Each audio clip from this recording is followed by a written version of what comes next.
नमस्कार दोस्तों, मैं हूं राघवेंद्र। स्वागत है आप सभी का इन खबर पर। भारत और पाकिस्तान के बीच हालिया सैन्य टकराव, ऑपरेशन सिंदूर और सीज फायर से पहले का तनाव भारतीय शेयर बाजार के लिए बड़ा झटका साबित हुआ।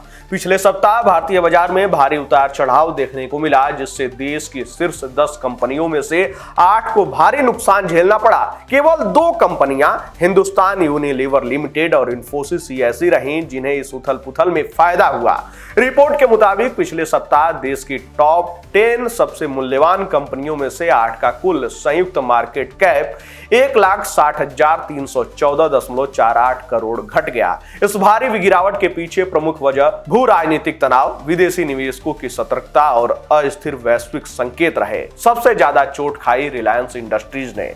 देश की सबसे बड़ी कंपनी रिलायंस इंडस्ट्रीज को इस टकराव का सबसे भारी झटका लगा। कंपनी का बाजार पूंजीकरण 18,64,436.42 करोड़ रह गया, जबकि पिछले सप्ताह यह लगभग 19.24 लाख करोड़ के पार था। तेल, गैस और रिफाइनिंग सेक्टर पर भू राजनीतिक तनाव का सीधा असर दिखा। बैंकिंग सेक्टर में भी भारी दबाव देखने को मिला।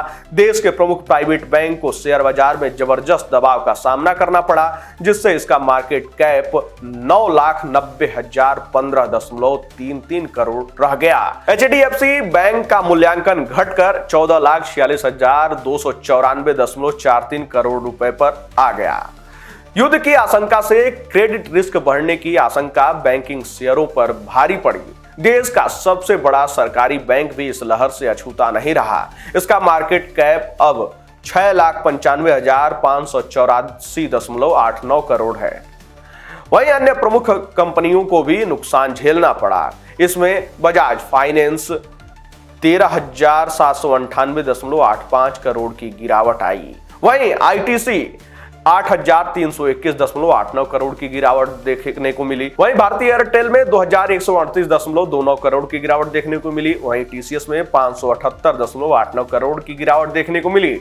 TCS को सबसे कम नुकसान हुआ, लेकिन यह भी स्पष्ट करता है कि बाजार में डर की लहर व्यापक थी। बजाज फाइनेंस जैसी कंज्यूमर क्रेडिट बेस्ड कंपनियों को भी निवेशकों ने हल्का किया। इस माहौल में चमकी 2 कंपनियां। जी हां, FMCG सेक्टर को हमेशा संकट के समय डिफेंसिव प्ले माना जाता है। HUL का बाजार पूंजीकरण अब 5,48,382.85 करोड़ पहुंच गया है। वहीं वैश्विक सॉफ्टवेयर और आउटसोर्सिंग सेवाओं में मजबूत स्थिति के कारण इंफोसिस में निवेशकों ने भरोसा जताया। मार्केट कैप अब 6,26,083.70 करोड़ रह गया है।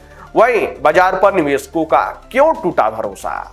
ऑपरेशन सिंदूर के बाद निवेशकों में युद्ध की आशंका गहराई। विदेशी संस्थागत निवेशक यानी कि FII ने रिकॉर्ड निकासी की। बॉन्ड यील्ड में तेजी और रुपए में कमजोरी ने भी बाजार पर दबाव डाला। वहीं घरेलू निवेशक भी सावधानी की मुद्रा में चले गए, जिससे वॉल्यूम कम रहा। वहीं बाजार विश्लेषकों का मानना है कि यदि भारत और पाकिस्तान के बीच सीज फायर समझौता कायम रहता है तो बाजार में स्थिरता लौट सकती है, लेकिन यदि तनाव दोबारा बढ़ता है तो बैंकिंग, इंफ्रास्ट्रक्चर और टेलीकॉम सेक्टर में और गिरावट संभव है।